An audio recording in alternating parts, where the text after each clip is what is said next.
बिहार के सुपौल में दो लड़कियों ने आपसी सहमति से शादी कर ली, जिसका वीडियो सोशल मीडिया पर वायरल हो गया। जानकारी के मुताबिक दोनों की पहचान 2 साल पहले इंस्टाग्राम पर हुई थी। बातचीत दोस्ती में बदली और फिर प्यार में। मंगलवार देर रात दोनों त्रिवेणीगंज मेला ग्राउंड के मंदिर पहुंची और हिंदू रीति रिवाज से इन्होंने शादी कर ली। शादी के बाद वीडियो वायरल होते ही मामला पूरे जिले में जैसे चर्चा का विषय बन गया।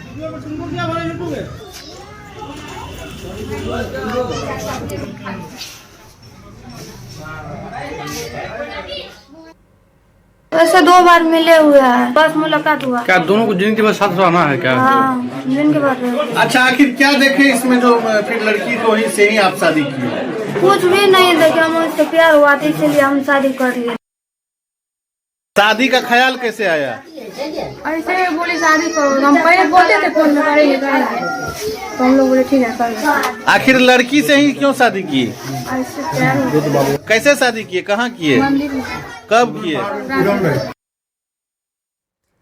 बांग्लादेश की राजधानी ढाका में धमाके की खबर आ रही है। ढाका के माग बाजार में ये धमाके की खबर है। तारिक रहमान के ढाका पहुंचने से पहले ये धमाका हुआ है और धमाके में एक शख्स के मरने की भी खबर इस वक्त आती हुई। तो बांग्लादेश के ढाका से इस वक्त एक बड़ी खबर, जहां पर माग बाजार में धमाके की खबर सामने आ रही है। हालांकि जो जानकारी इस वक्त प्रारंभिक तौर पर आ रही है, बताया जा रहा है कि एक शख्स की इस दौरान मौत हुई है। ढाका के माग बाजार की धमाके के बाद 3 तस्वीरें, जहां पर देखिए अब जांच करने के लिए टीम पहुंची हुई है। रोते बिलखते परिजन आपको नजर आ रहे होंगे। हालांकि धमाका कितना विस्फोटक था और किस वजह से यहाँ पर कौन लोग इसमें शामिल थे, इसकी इंटेंसिटी क्या थी, इसे लेकर हालांकि अभी कोई जानकारी सामने नहीं है, लेकिन धमाके में एक शख्स के मरने की खबर जरूर सामने आती हुई।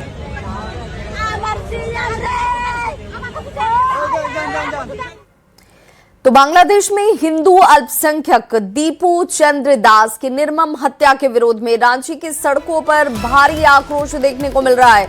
अब बांग्लादेश में जिस तरीके से दीपू चंद्र दास की हत्या को अंजाम दिया गया, उसे सरेआम शाम जला दिया गया, उसके बाद अब विरोध के स्वर जो हैं वो हर जगह से सामने आते हुए रांची में भी इसे लेकर आक्रोश दिखा। विश्व हिंदू परिषद और बजरंग दल के कार्यकर्ताओं ने इसे नृशंस घटना के खिलाफ जोरदार विरोध प्रदर्शन किया। तस्वीरें आपके सामने हैं। बांग्लादेश की अंतरिम सरकार के खिलाफ जमकर नारेबाजी की जा रही है। बांग्लादेश में हिंदुओं को निशाना बनाकर उनकी बर्बरतापूर्ण हत्या का आरोप लगाया जा रहा है।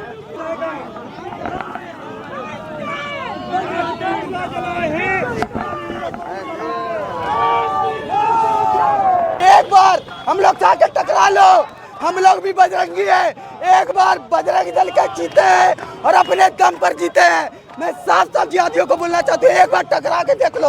वहाँ हम लोग का कम संख्या है हिंदुओं का, तो तुम लोग चला रहे हो, तुम एक चलाओगे। एक बार रांची के युवा से टकरा लो, तुम लोग पूरी खत्म हो जाओगे।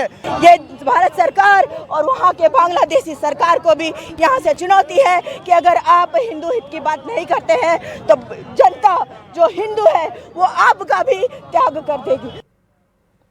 तो बांग्लादेश में हिंदुओं की हो रही निर्मम हत्या के खिलाफ विश्व हिंदू परिषद और दुर्गा वाहिनी ने बोकारो में प्रदर्शन किया। इस दौरान नारेबाजी करते हुए बांग्लादेश का पुतला फूंका किया। विरोध कर रहे सनातनी हिंदुओं ने ये कहा कि अब वे कट्टरपंथियों के इरादे को कामयाब नहीं होने देंगे, जरूरत पड़ी तो इसका प्रतिकार भी किया जाएगा।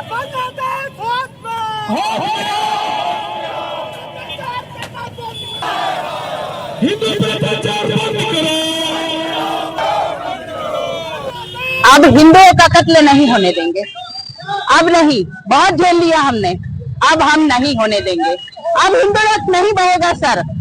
अब अगर हिंदू रक्त बहा तो पूरे भारत में आंदोलन होगा, पूरा भारत जलेगा अगर हिंदू लोग का रक्त बहेगा तो।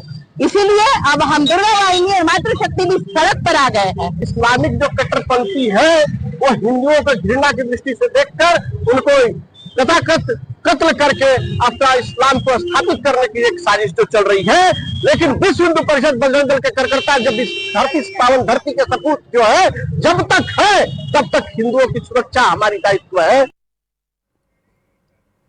तो बांग्लादेश में हिंदुओं के साथ हो रही बर्बरता, हमलों और मौजूदा हालातों पर बागेश्वर धाम के पीठाधीश्वर मंत्री धीरेन्द्र कृष्ण शास्त्री का एक बड़ा बयान सामने आया। पंडित धीरेन्द्र कृष्ण शास्त्री ने कहा कि अगर हिंदू एक नहीं हुए तो भारत में भी ऐसे ही हालात होंगे। उन्होंने कहा कि सनातन की रक्षा के लिए संगठित होना बहुत जरूरी है।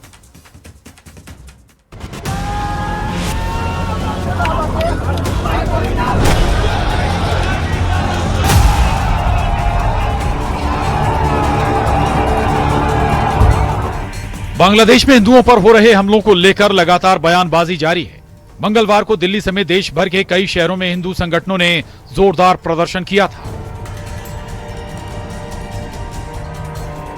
अब बागेश्वर धाम के पंडित धीरेन्द्र शास्त्री का बांग्लादेश में भड़की हिंसा को लेकर बयान आया है। धीरेन्द्र शास्त्री ने कहा कि अगर हिंदू एक नहीं हुए तो भारत में भी ऐसे हालात होंगे। बांग्लादेश में परसों हिंदू को जिंदा सड़क पे जलाया,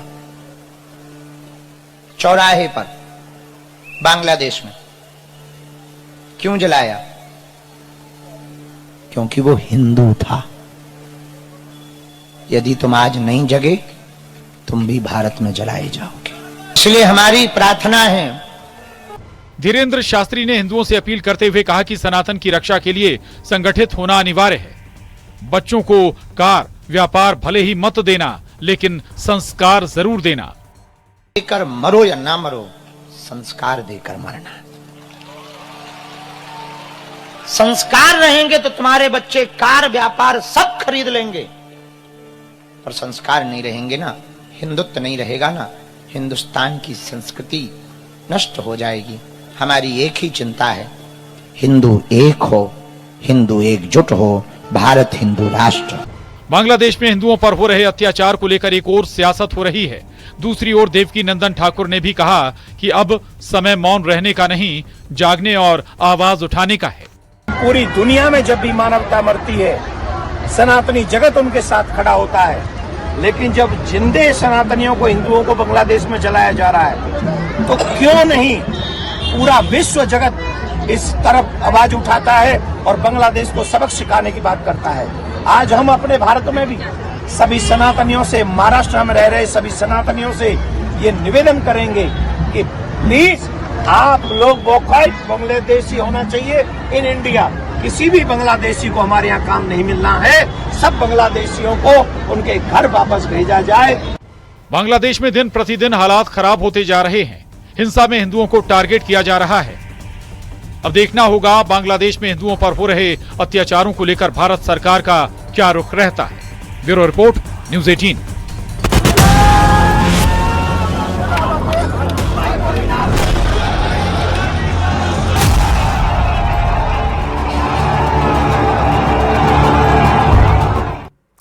और अब आपको एक ऐसा वायरल वीडियो दिखाते हैं जिसे देखकर आपके होश उड़ जाएंगे। ये वीडियो कहाँ का है इसकी जानकारी तो नहीं है, लेकिन आपको हम दिखाने जा रहे हैं कि कैसे एक छोटा बच्चा खुले लिफ्ट की तरफ बढ़ रहा है और वो नीचे गिरता है। इससे पहले वहां बैठा एक गार्ड अपनी सूझबूझ से पीछे से आकर बच्चे को बचा लेता है।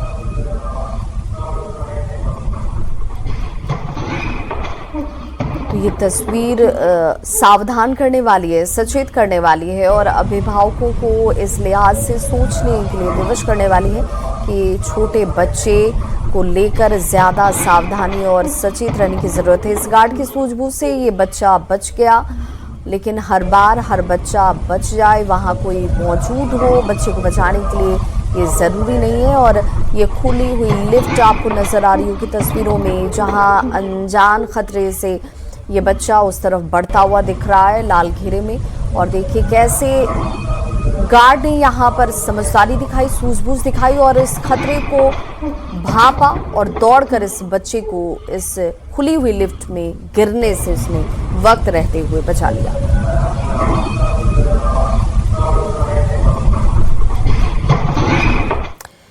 न्यूज़ 18 के सेव अरावली अभियान का बड़ा असर हुआ है। अरावली को बचाने के लिए सरकार ने अहम आदेश जारी किए हैं। केंद्र सरकार ने दिल्ली से गुजरात तक नई माइनिंग लीज पर फिलहाल रोक लगा दिए, यानी अब अरावली पर्वतमाला में कोई भी नया खनन पट्टा जारी नहीं किया जाएगा। केंद्रीय वन एवं पर्यावरण मंत्रालय ने हरियाणा, राजस्थान और गुजरात के मुख्य सचिवों को बुधवार को लिखे पत्र में साफ कहा है कि जब तक सुप्रीम कोर्ट के निर्देशों के तहत और उसकी ओर से मंजूर की गई नीति के तहत अरावली के संरक्षण और खनन के लिए नई क्षेत्रों की पहचान नहीं हो जाती है, तब तक ये प्रतिबंध यूं ही लागू रहेंगे। सरकार का ये फैसला इसलिए भी बेहद खास और अहम है क्योंकि अरावली पर्वत की नई परिभाषा के बाद इस बात की आशंका जाहिर की जा रही थी कि अब 100 मीटर से कम ऊंचाई की पहाड़ियों पर खनन तेज हो जाएगा।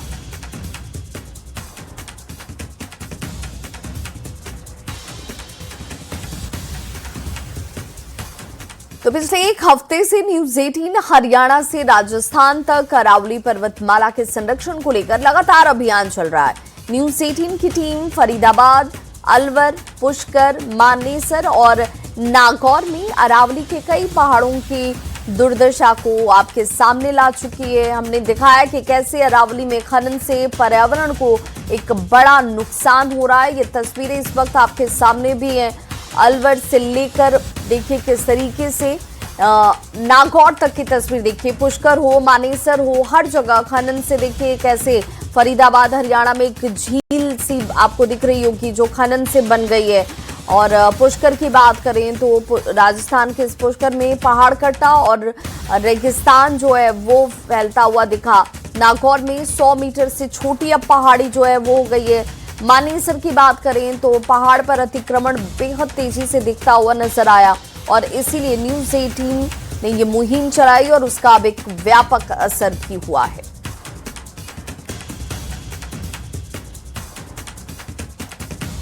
बात अब बिहार की, जहां के पटना के गांधी मैदान में कारीगर हाट का आयोजन किया गया और इस हाट में कई राज्यों के स्टॉल्स लगाए गए। खासकर जूट से बने हुए सामान पर जोर दिया गया है। उत्तर प्रदेश का एक स्टॉल जो सबसे ज्यादा लोगों को पसंद आ रहा है। यहाँ जूट से तैयार किए हुए हैंगिंग वॉल सबसे ज्यादा लोगों के बीच पसंद किए जा रहे हैं और ये हाट की तस्वीर आपके सामने, गांधी मैदान में ये कारीगर हाट लगाया गया है। ठंड के दिनों में कई अलग अलग मेले लगाए जाते हैं। सरस मेला के साथ साथ इस बार पटना के लोगों को कारीगर हाट भी खूब पसंद आ रहा है। कारण ये है कि कारीगर हाट में सिर्फ बिहार ही नहीं बल्कि कई अन्य राज्य, चाहे उत्तर प्रदेश हम कह लें, कोलकाता कह लें यानी वेस्ट बंगाल, और इसके अलावा दिल्ली, मुंबई, तमाम जगहों की जो खूबसूरती है वो आपको इस मेले में नजर आ जाएगी। जूट की पेंटिंग ही कहेंगे इसे, क्योंकि पेंट से नहीं बल्कि जूट से ये तैयार किया गया है, लेकिन आपके घर की खूबसूरती में 4 चांद लगा देगा। और ये देख सकते हैं कि जूट से तैयार हुआ ये कितना खूबसूरत जो आपको घर है ये नजर आ रहा है। ये अलग ही अनोखी ही कला नजर आ रही है। उत्तर प्रदेश से ये स्टॉल यहाँ लगाया गया है। भैया क्या नाम है? मेरा नाम साहिल अंसारी है। मैं उत्तर प्रदेश का रहने वाला हूँ। कौन सी कला कहते हैं इसे जूट वॉल हैंगिंग कहते हैं मैडम। ये पूरा जूट का बना हुआ चीजें, हैंडीक्राफ्ट आइटम है। पसंद कर रहे हैं? अभी तो आए मैडम, ये दूसरा दिन है। अभी तो पब्लिक आएगी उसके बाद पता चलेगा क्या है रीजन। पहली बार हम बिहार में आए हैं मैडम, पटना में। कैसा लग रहा है ये? मैम बहुत अच्छा है। ये लोग का जो हैंडवर्क जो काम किया हुआ है बहुत अच्छा लग रहा है। पसंद आया? हाँ पसंद आया। हम वाइफ को फोटो वगैरह भेजे, अगर पसंद करती है तो डेफिनेटली हम यहाँ सब खरीद के लेके जाएंगे। अपने पसंदीदा सामानों की खरीदारी भी कर रहे हैं और ये देखिए सिर्फ हैंगिंग वॉल ही नहीं, कुछ और खूबसूरत सामान भी इस स्टॉल पे नजर आ रहे हैं और यही वजह है कि लोग आ रहे हैं, पसंद कर रहे हैं और साथ ही खरीदारी भी कर रहे हैं, क्योंकि इस बार जो कारीगर हाट मेला लगा है कई मायनों में खास है और कई खूबसूरत सामान यहाँ नजर आ रहे हैं। कैमरामैन मनीष जुनेजा के साथ विनीता मिश्रा, न्यूज 18 पटना। केंद्रीय गृह राज्य मंत्री और उजियारपुर सांसद नित्यानंद राय की अध्यक्षता में अहम बैठक हुई है। समस्तीपुर कलेक्ट्रेट सभागार में जिला विकास समन्वय और निगरानी समिति दिशा की बैठक में कल्याणकारी योजनाओं की समीक्षा की गई। दिशा की इस बैठक में सांसद शांभवी चौधरी समेत कई विधायक और अधिकारी भी शामिल रहे। बैठक के बाद केंद्रीय गृह राज्य मंत्री नित्यानंद राय ने कहा कि केंद्र और राज्य सरकार की ओर से सभी तरह के विकास कार्यों की समीक्षा की गई है।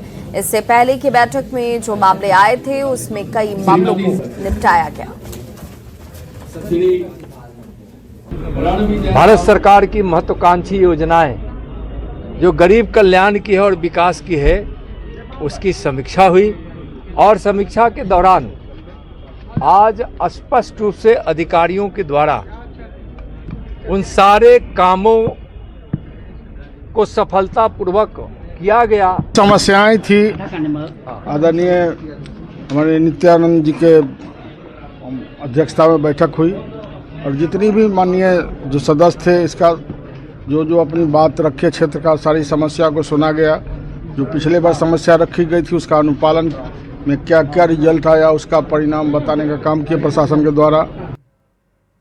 मोतिहारी के राजेंद्र भवन सभागार में सांसद सड़क सुरक्षा समिति की बैठक हुई, जिसमें सांसद राधा मोहन सिंह के साथ साथ तमाम विधायक, मेयर, डिप्टी मेयर के साथ साथ जिला प्रशासन के अधिकारी भी मौजूद रहे।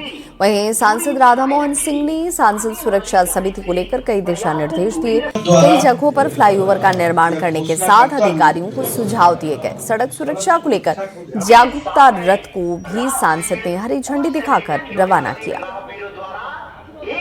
सुरक्षा की दृष्टि से भारत सरकार और सभी राज्य सरकारें बड़ी तेजी से अभियान चला रही है और अभी जो अपने जिला में आज जो एक रथ यहाँ से निकलेगा और मुख्य रूप से लोगों से निवेदन ये है कि आप सिर्फ राहगीर मत बनिए, राहवीर बनिए। खबर सासाराम से, जहां जिला विकास समन्वय एवं निगरानी समिति की दिशा की बैठक आयोजित की गई। इस बैठक में सासाराम सांसद मनोज कुमार, काराकाट के सांसद राजा राम सिंह सहित कई विधायक शामिल हुए। सरकार के द्वारा चलाए जा रहे विभिन्न योजनाओं की समीक्षा हुई। जिलाधिकारी उदिता सिंह ने बैठक से पहले माननीय सदस्यों का स्वागत किया। बैठक में मुख्य रूप से धान की खरीद, उर्वरक की उपलब्धता, गेहूं की बुआई, शहरी क्षेत्र में जल जमाव एवं जाम की समस्या पर चर्चा हुई। आज पहली बार दिशा की बैठक में भाग लिए हैं, लेकिन अब साल में 4 बार दिशा की बैठक होगी और सभी माननीय सदस्य अपने अपने क्षेत्रों का जो भी समस्याएं हैं उस पर रखने का काम करते हैं और उस पर जो भी कार्रवाई होती है वहाँ अधिकारियों को बताया जाता है कि आप इस पर कार्रवाई करें और लोगों की समस्या को हम लोग रखते हैं। और पटना से बड़ी खबर आ रही है, जहां स्वाद के नाम पर लोगों की सेहत से खिलवाड़ का एक बड़ा खुलासा हुआ है। जी हां, खाद्य सुरक्षा विभाग की टीम ने एक साथ कई रेस्टोरेंट और जूस की दुकानों में छापेमारी की है। मिलावटी पनीर और जूस को गाढ़ा करने वाले केमिकल के इस्तेमाल का खुलासा किया गया है। कंकड़बाग इलाके में फूड इंस्पेक्टर ने अपनी टीम के साथ ये छापेमारी की कार्रवाई को अंजाम दिया, जहां पर एक जूस दुकान में ऐसा पाउडर मिला जिसे जूस में मिलाया जाता था और जूस गाढ़ा हो जाता था, लेकिन दुकानदार ने न तो उस केमिकल का नाम बताया और ना ही वो इसे कहां से लेकर आता है ये ही बताने में वो सक्षम रहा। फूड सेफ्टी इंस्पेक्टर ने दोनों दुकानों को फिलहाल सील कर दिया है।